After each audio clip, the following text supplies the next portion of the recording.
Hello, my fellow seekers. Welcome to Into the Work, therapy for empaths, seekers, and the intuitively driven, where you have front row seats to therapy sessions and expert interviews that will help you define the important work that you're here to do. So I guess you actually have something better than front row seats. You practically have a seat on my couch. That's right, you will have unrestricted access to actual sessions with real people, exploring real life issues. You will continue to be inspired by powerful conversations with experts and healers that might just share exactly what it is that you need to hear to get unstuck. I am Michelle Pauverman. I am a recovering people pleaser and former anxiety-driven empath, turned now mostly grounded psychotherapist and intuitive coach. I have been helping people for almost 20 years manage their limiting beliefs and anxiety to finally stop the self-sabotage and step into their gifts. I created this podcast, Into the Work, to give you a place to learn more about yourself and give you actionable strategies to finally move those roadblocks holding you back so you can go for what you want. Above all else, my hope is that this podcast is a catalyst for your awakening. If you're listening, you've already taken a step towards getting off of autopilot, and our next steps together will be taken episode by episode, waking you up to the possibilities, the new ways of thinking and being, so that you can stretch into that next level of your story. The spark has already been lit, and my friend, this is a journey from spark to brilliance. So together, let's light a fire.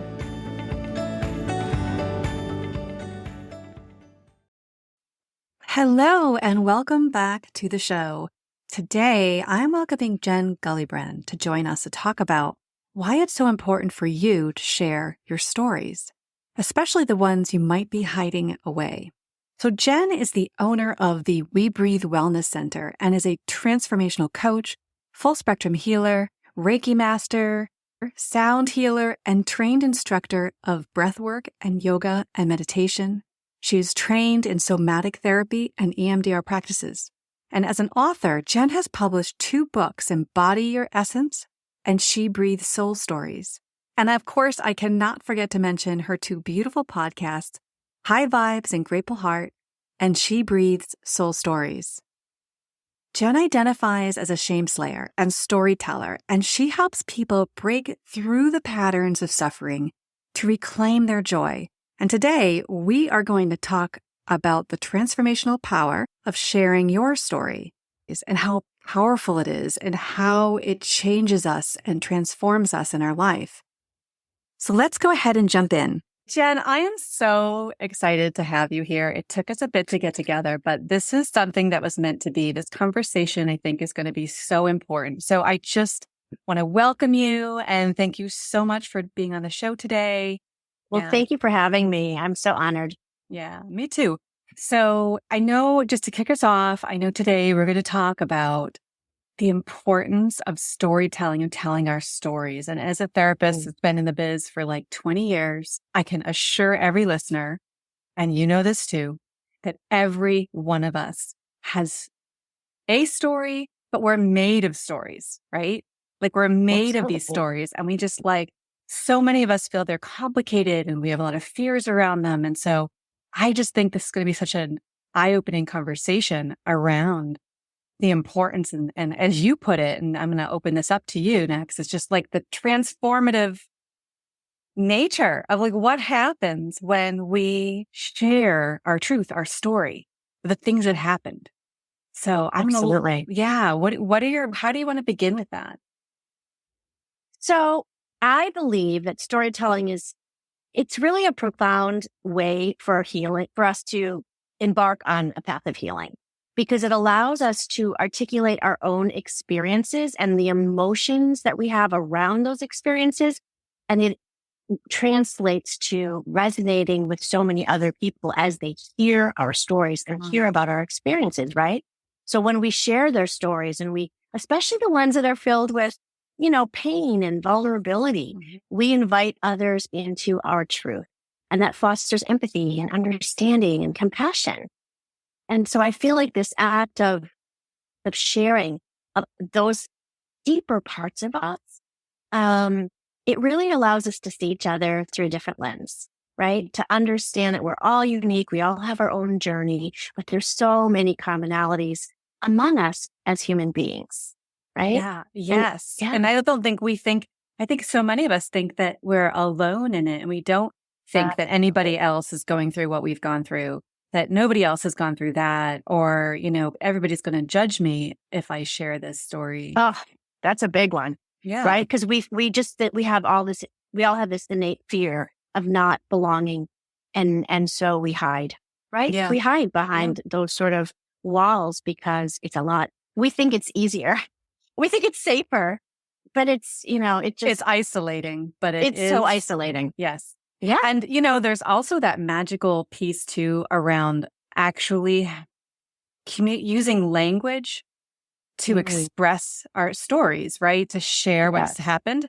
A lot of us, we don't have a lot of language to express it. When we don't talk about something and we don't use that language, I think it was like Brené Brown that did a whole piece on this. It might even be on Netflix, but it was like this really interesting piece around expressing yourself through language, through actually saying the words of this is what happened to me. And then what you said, that resonating with other people, right?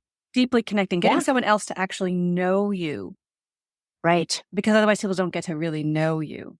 Yeah. We walk around, we kind of interact at these top levels, these top layers, I would say, where, what I do for a living, you might know a little bit about my family, right? But we don't get down into the layers, those depths of who we are from the beginning and the experience that we have. And I always say to people, the things that happen to us, they don't define us. They simply shape who we are and how we show up. And every day is a choice, right? But we tend to kind of stay stuck in those narratives. Yeah. And I think that's where we get into trouble. Yeah, exactly. And when we get unstuck and we actually, because I know, as I called you, this shame slayer, right? I know we're gonna get into that, right? But that is like when you talk about getting stuck, and I do a lot of shadow work. That is literally, we go into the shadow land. That story that is really a piece of us, a part of us that we hide away from shame. And I know one of the biggest transformations that I know that you teach people is that actually sharing the story, debunking this myth of shame, letting it go, bringing it back into the light, right? For everybody to shoot love at it. But it's so liberating, right? Yeah. It's just so liberating. It frees you from all that stuff that keeps you down. So tell us, why don't you share your story as a way for us to connect with you and understand this process of storytelling, right? Well, I have so many stories, but I'm going to go back to the beginning because that's really sort of the basis for my book, because that's where everything started. So let me tell you like it's a story. Yeah. So I invite you to picture a cold, gray March morning in Madison, Wisconsin, of all places, in the 1960s. And there's a woman in the back of a cab. She's 35 years old and she's very, very pregnant and dealing with sort of intense labor pains as she's rushing to the hospital in a cab by herself. And she has tears going down her cheeks, and you can see that she's just weighed down with regret and anticipation for what is coming, right? So about an hour later, amidst the chaos and uncertainty, a newborn baby girl enters the world with a spirited energy and fiery cry. And that baby takes her first breaths outside this body that she'd inhabited for 9 months, in anticipation of this warm welcome, right?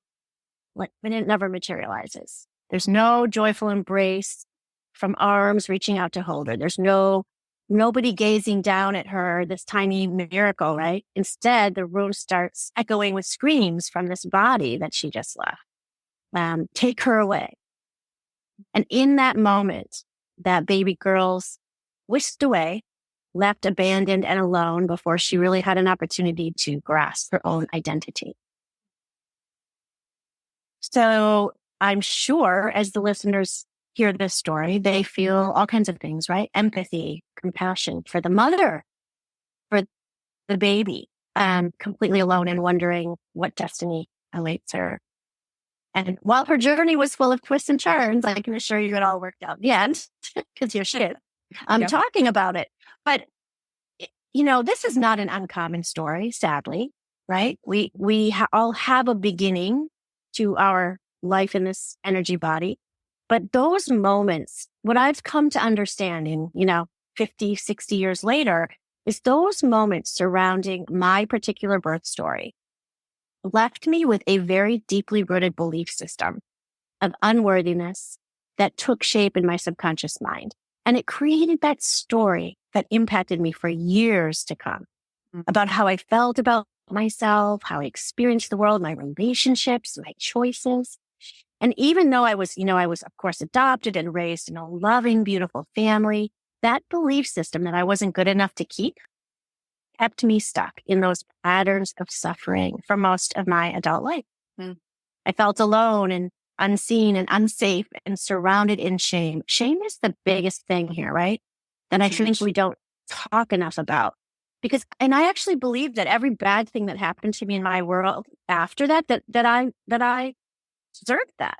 And that the only way I could prove my worth was to get out there and save all the wounded birds, to rescue people. I know this is not, like, you hear this probably so many times, but I had devised this story in my mind that no matter what I did, people were going to disappoint me. They were going to betray me. They were going to abandon me in the end. Right? Isn't it so fascinating how strong that belief system is? Because you were welcomed into this beautiful family, which I don't know about, but I can hear the vibration of it, right? Yeah, it was a wonderful family who probably drilled it in you how worthy you are, right? But just to show how incredibly deeply ingrained these things are. Absolutely. Absolutely. It's real. Especially at a time you didn't have the language to talk about it too. And I think there's something about that, I do too. Yeah. So, those are that's just the beginning of these childhood wounds that remain sort of stuck in my body, as we know, right? It's so much of it is in our physical and energetic body.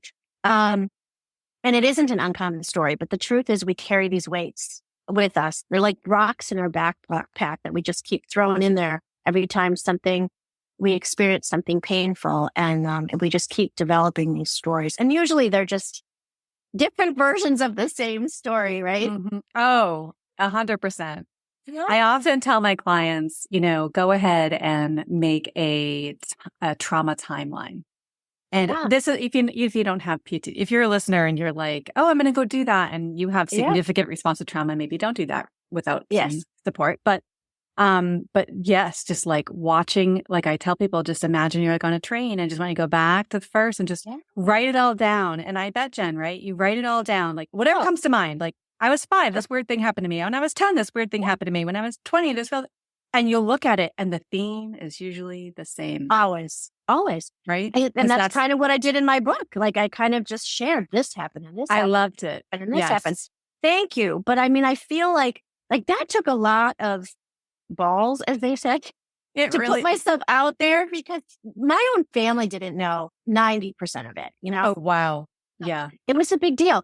But what I wanted to share was that we can rewrite our stories. We can embrace that sort of scary feeling of vulnerability. And when we do, when we're courageous enough to say, hey, these are the things that shaped who I am today. And again, you hear those things, and that fosters a connection between us as people. And we need more compassion in the world, right? Yes. Yeah. So we all need to, especially us empathic types, we're here to actually bring compassion to the world. And yet we're so scared of stepping into our own compassion for our own selves. So true. It's so true. So you went through this experience and you grew up and you made it sound like, and then it just all changed. No. How was that? I like that. No, in the book, I talk about all kinds of things, like the relationships that I chose, the people I chose to be in relationships with, right? Pretty much wounded birds that I thought I could fix. Well, we don't fix each other, right? So the story unfolds, relationships, miscarriages, rape, all the things that we've, Me Too movement before we even knew what that was. But no, it didn't get fixed overnight. I found myself in my 50s starting to unravel it, and be like, whoa, and just having a different understanding of it and of who I was in those moments and why I showed up the way that I did. And then you kind of start to remove the rocks out of your backpack and you're like, you know what? Was it my fault? That didn't happen to me because I was unworthy, right? I didn't have miscarriages over and over and over again because I had an abortion at 22 years old. But these are the things in our crazy minds, right? That we just keep crafting until we say, wait, these are not even real. These are not real stories. And so it took a lot of years to unravel all of that and to be in this place where I could say, you know what? Those things happened to me. They don't define me. I have a choice each and every day to write a new story. And that's really my message for people is, you can rewrite your narrative starting today, and that's the beauty of all of this message is, that's why I think it's a transformative potential when we storytell, because we connect each other through history. We unite our relationships, we unite families, we build community, and we foster a sense of belonging. And that's what everyone wants. Yes, So that is what everybody wants. We are here to And actually need. connect. Yeah. Yeah. So when you look at some of the limiting beliefs that you had and sort of the impact that had on your life, as it does for all of us have, most all of us, I think all of us, but I think all of us, right, have these limiting beliefs. And so it sounds like you were going through this sort of major process of unpacking things and looking at them differently and being able to say, oh, I don't need to attach to that anymore. Right. Was there any part of that didn't really go so smoothly or that was really hard? Was there any parts that were the most difficult to let go of?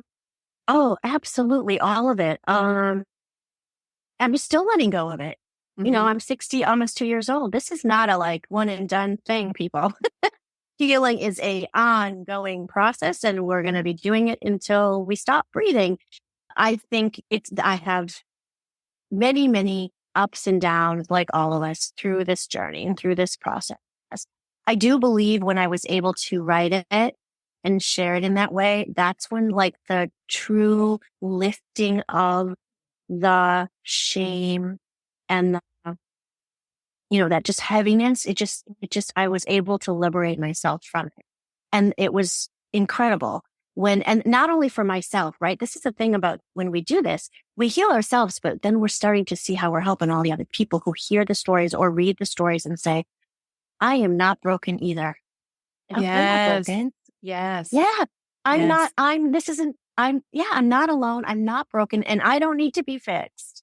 Right. And I think that's where the magic started to unfold. And that's why I was like, I'm going to get 22 other women to do this. And I curated the anthology of stories because that process of saying, hey, you have a story too, let's get it, because it was like a coaching and an empowerment to work these women through this process of you can tell your story too. And look how good it feels. And then to stand up and read parts of their story to a room full of strangers. Life changing, really powerful. I can only imagine. And probably helps to do it with a group of loving strangers doing the same thing in the beginning. Of course. But Of course. I can appreciate, one of the things you just said actually got me thinking, you said, I don't need to be fixed. I'm not broken. And I think that so many of us empath types, we're just these natural little rescuers. We want to go out in the world and we want to rescue everybody. And I think what you just said is so profound and beautiful because what you just said really highlighted why it's so important for us to not rescue other people, but to believe in them and to believe in their strengths and to know they're worthy even if they can't. And to know they're strong enough even if they can't. And if they fall down, hey, I'm here, but you can get up. And so I think that's one of the major growing points of us empaths in our evolution is letting go and saying, I believe in you. Even as parents, right? Can we just say, That's right? so hard, right? I It's believe so in hard. you. I don't need to fix you. You're going to figure this out. And that is that's medicine, that's medicine. It is, but what's so interesting about that is in order for us to do that, we have to practice the self-love and the self-compassion first. Yes. We're our own worst critics. Yes. Right? Yes. That has probably been the toughest part of my 61 years on this planet.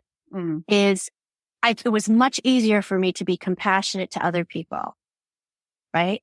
But to love yourself and to give yourself, that same grace, space and grace to just accept who you are without that, negative self-talk, that's not so easy.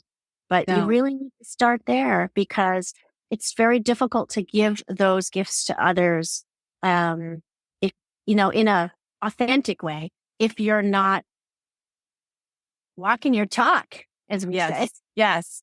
And, the heart, we look at the heart and the heart chakra, just from an energetic perspective. When we look at the heart and the way that it can give and receive, if we're closed to receiving, our giving only has so much energy to it, right? So the balance of it too, that, I can only love other people, even in our intimate relationships, how much I can say, oh, I love them, right? But if I don't love myself, then that inner critic, that part that doesn't accept me will eventually come into, I don't accept you.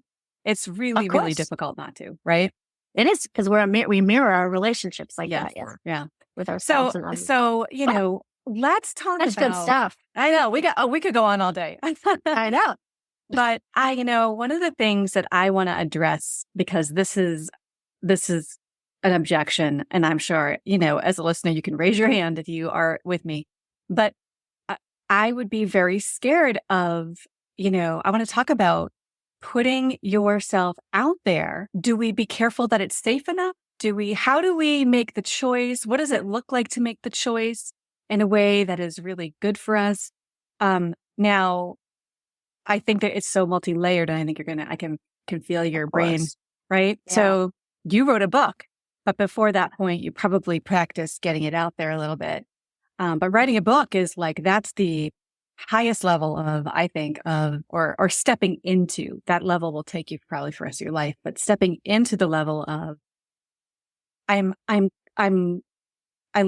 comfortable enough. I love myself enough. I'm ready for this. And I no longer am attached or going to allow myself to sort of take on other people's judgments or opinions. A lot of us, the stories we have, a lot of times the reason we're not sharing them is because of that they're going to trigger somebody else and judge us, right? That they're going to, right? So much so. So how does one listening and myself, right? How do we make a good decision on how to start practicing sharing our story? No, that's a really good question. I would say, first of all, everyone's going to get there in a different way at a different time, right? My advice would be to start small. And if you're struggling with being vulnerable, and just be super, again, gentle with yourself, because sharing your story doesn't have to happen all at once. It doesn't have to be in front of a big audience. It doesn't have to be in a book or in a podcast. Maybe you just start by writing down your own experiences for yourself and look at your thoughts and your feelings about those experiences in a journal or something, right? Because I think this can help you process your emotions and gain some clarity around it. Because sometimes, right, we're always kind of at a distance looking at this stuff, but we really have to allow ourselves to feel through that. And then maybe you're comfortable sharing your story with a close friend or a therapist, but you need to feel like you're in a safe, supportive space. That's a really important key element to this. Mm-hmm. That's why we don't share, because we don't feel safe doing so, because of that fear of not belonging or of being judged or of being misunderstood. Or having had the experience of sharing my story and having somebody reject me and totally shame me, right? Yeah. Because, you really, so important. Because, you need that sort of empathy, that safe space, that feeling of, because you're right. Because if you have an experience that's different than that, you're going to just go back into the hiding space. Right. Back and retreat into that sort of, I know. So maybe to remember that vulnerability is a strength and it's not a weakness, because we're sort of taught to think, that's a weakness, but it's really through our openness that we that we connect with each other, and that we find our own healing. So I think becoming more comfortable with it yourself first. And so through the journaling, maybe talking to a friend, talking to a therapist, and then maybe you can start to widen your circle, in a support group, or write a little blog or do a podcast. I mean, I think each time somebody shares, you're going to sort of reclaim your power over that narrative, right? And shed those layers of shame, which is what we're all aiming to do. So we can get to that place of feeling super liberated around it and who you are, and really embody my book, embody your essence, embody who you are at the core. And then you start to inspire other people. That's what's so beautiful. That is what's so beautiful. And that's what I was kind of thinking, I guess, when I was asking that question is, so yes, I usually say, if you choose wisely, right? Just choose wisely. Start by getting your feet wet and sharing with people that you can trust. The truth is we can't control the environment, right? But we can control how we show up in it. And so I love the point of journaling. What a wonderful way to start. Yeah. Amazing. Because again, finding language for it, right? And then I believe that you are strong enough that if you do tell somebody and they reject you, you are going to be okay. That's right. Are going to be okay. And maybe you have to go through that in order to heal. You have to learn to be stronger than that other person's weakness, right? Yeah, absolutely. It's so funny. You're making me think of personal experience. So I wrote, no matter how much we say we're going to detach from the judgment and we're not going to worry about how people perceive us. I remember after I put the book out there, I had these expectations of how certain people were going to respond to me about the book. And when they didn't, I was like, what? Right? That sort of rushed. I retreated back to that. Oh no, what did I do? I was too vulnerable. I shared too much. And then I'll tell you, basically by getting all of this positive feedback from perfect strangers, it reminded me I wasn't writing the book for the people that were going to judge me or not respond to me, right? It was for the people who were going to need that message. And that just brought me right back to, oh, right, that's my why. Right? That's my why. We get so tripped up on how other people in our lives, particularly those who are closest to, are going to respond to us. We have these expectations of behaviors. And to your point, we're going to get disappointed when we do that. And it doesn't really matter how they respond. It matters how we show up in that exchange. And that's where there's a huge learning, beautiful kind of window of learning and growth, right? Is to be oh, wow. To your point, I didn't die. And I'm still having a relationship with this person. And this is not about them. This is about me and my ability to hold the capacity for that experience. Right? And it's really cool. Your ability to step into it in the light without shame, to own it, to share the lessons, to be able to impact people who needed to hear your story. And so many of us don't realize you don't have to be a guru. You don't have to be on stage. You can just be in your own life and share a story. And you just don't know. You don't realize that that's part of the magic of relationships is actually getting someone's vulnerable story. That is how we are fed in our souls. That is how we deeply connect. But it is scary. And, I so scary. So scary. It would be interesting to hear, since you've been doing this with women, which I think is so magical, what have you seen in terms of that shift of people sharing their story? Or you could share your own, but have you seen anything where you watch women who tell their story have a big impact on their life? Absolutely. So, when we did the anthology, we did a book launch and we had about 100 people in the audience. And I think maybe we had 15 of our authors maybe who read excerpts of their stories.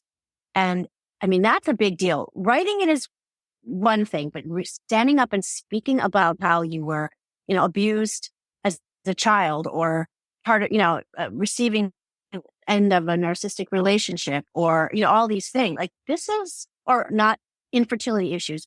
These women, like, to stand up and speak that's a whole different level. And it is so empowering. And then I turned it into a podcast too. So I've also interviewed these women on a podcast, and they talk about this. It's like it's that opportunity to shed the shame, to stand proudly, to feel empowered, to feel embodied in who they are. It's really quite, I can't really describe it until you experience it. But, and this book just happened to be women. I think anyone can benefit from this opportunity to come out from hiding, and really share deeper layers of themselves. And that's, again, that's where the healing starts and continues beyond that person to all the other people around them. I was so proud of them, because I knew how hard it was for them to stand up and tell these parts of themselves. But when they were done, it was like, wow, that felt, it's like it's the high you can't describe, because it's like you just take all that shame and you just push it out, and it doesn't come back, because you're like, I did this. There's no going back. They now know this part of me, and they, the love that you get back when you share yourself that way. It's really quite profound and beautiful. I think of like us as like these vibrational beings, right? And yes, right. And so I think about what hiding that story and not sharing it does to your vibration, right? And so when you were just talking about like they can't see you, but as you're telling the story, you're like, your arms are out wide. You're like, oh my God, you're beaming as you tell this story. And so that just shows me just how big vibrationally it gets when you release it, because think of all that weight that you don't know you're carrying around. I know. It's so true. We don't know. And it takes, and sad, but it takes us till we're in our, 40s, 50s, and 60s to figure out we can let that backpack go. We can take it off. Yeah. We can empty it. Right. With new, beautiful things. Yeah. I mean, there's so much. It was a really beautiful experience. And I really want to continue. I want to do another anthology. I want to continue with the soul stories. And I think there's so many audiences that could really benefit from that kind of experience.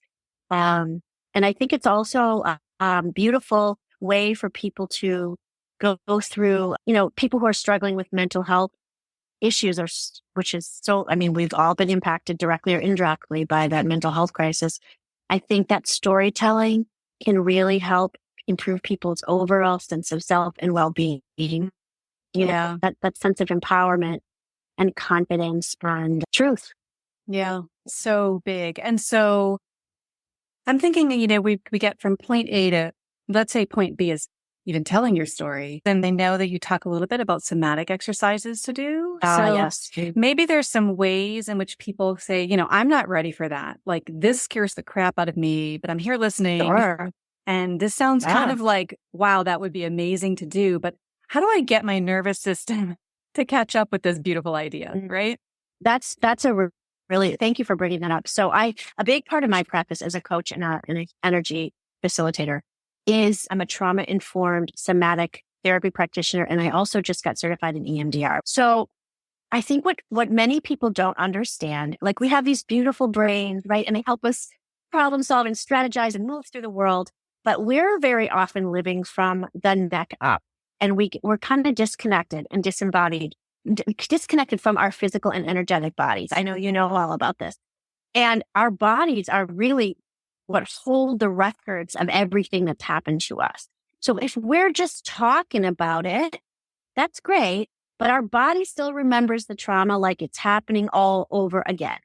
So I think this idea of helping people so it's all about suppressed wounds, right? That we're not looking at, or shame or experiences. So if we can allow our brains to reconnect with our bodies and to feel what it is like to have those feelings, to have those experiences, that's how we can learn how to somatically, which is just of the body, move some of that stuck energy or that stuck those stuck memories or the stuck limiting beliefs out of our system altogether. And yeah, I mean, I do all kinds of different somatic things, but that's the principle of it, which is you can talk, but if you're not connecting it to where the stuff is in our bodies, which is why the energy work is so impactful, right? Because we're loosening up. It's like it's game changing. We're moving the stuck energy. We're moving the shame. We're moving the limiting beliefs out of our physical and energetic body.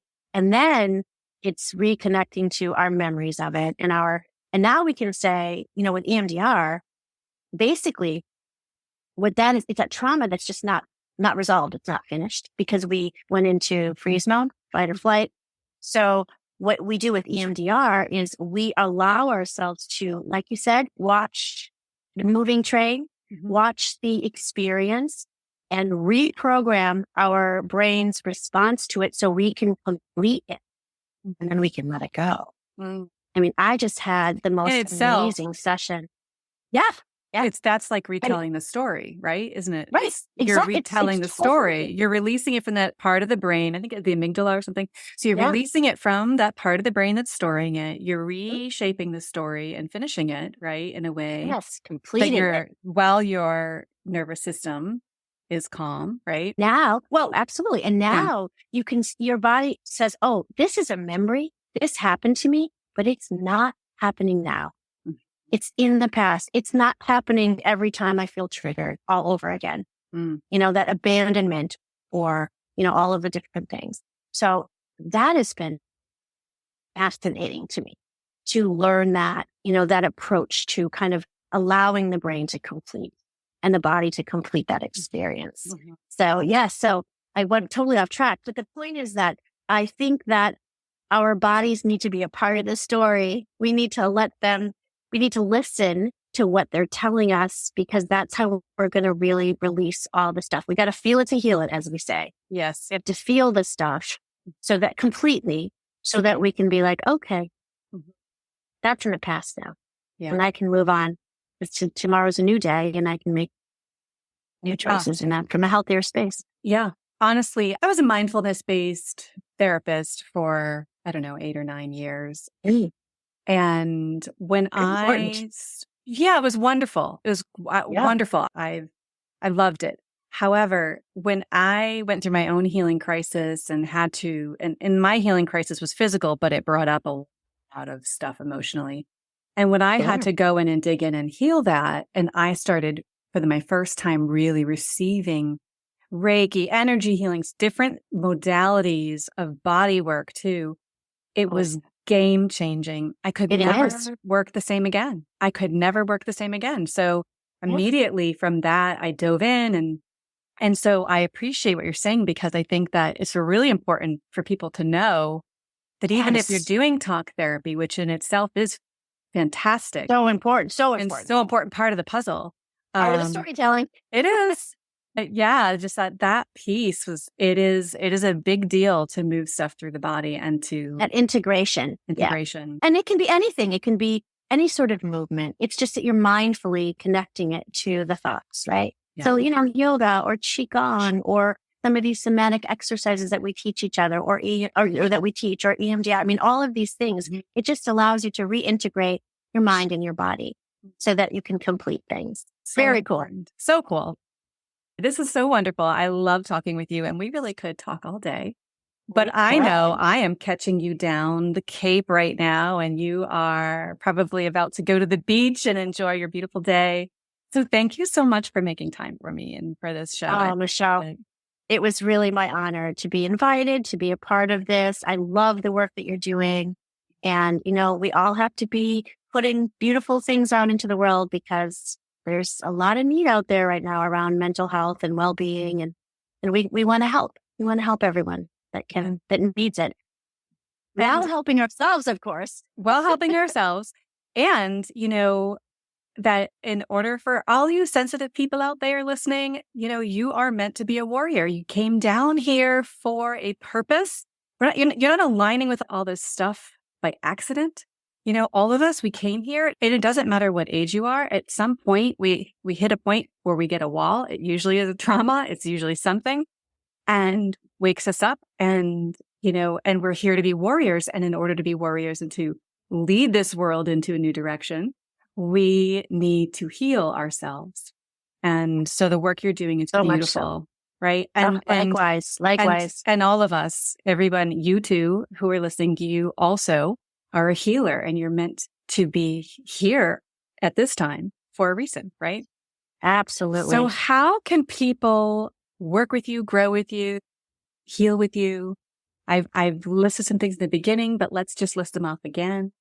Okay. Well, so I operate out of my wellness center in Walpole. It's called the WeBreathe Wellness Center.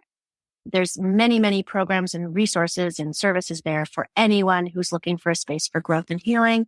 My personal brand is Embody Your Essence. I am Jenn Gulbrand. So you can find me on Instagram, Facebook, LinkedIn under that. I also have the nonprofit, and that is called WeBreathe Wellbeing Soul Sanctuary. And that is my effort to, again, get well-being resources into the hands of all who need it.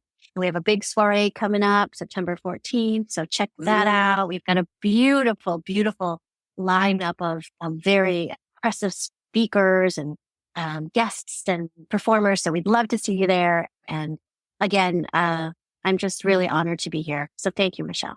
Yes. All the things will be in the show notes, your books, your podcast. And don't forget about your content library that you put together. Oh my gosh. See, I forgot about Resilience. Yes. Resilience is the whole body well-being content library. And that's courses for people who are looking to recharge themselves, because, resilience is really about not the fact that we can endure all this tough stuff in life, but that we can learn what recharges us and do more of that. So yes, there's a content library available. You can learn breathwork, meditation, mindfulness, and all of just some tools, some strategies to use in everyday life. So thank you for reminding me about that. Yes. Yay. So check it all out. Jenn's amazing. I highly recommend. Her space is beautiful. I can't say enough good things. So thank you so much, Jenn. Enjoy your beautiful day. And thank you for coming on the show. Thank you, Michelle. Thank you so much.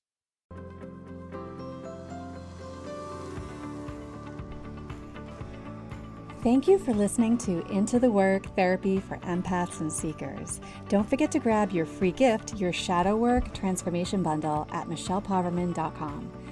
I've included everything you need to get started to break through the patterns of self-sabotage and finally start to heal the parts of yourself that are getting in the way of truly reaching your potential.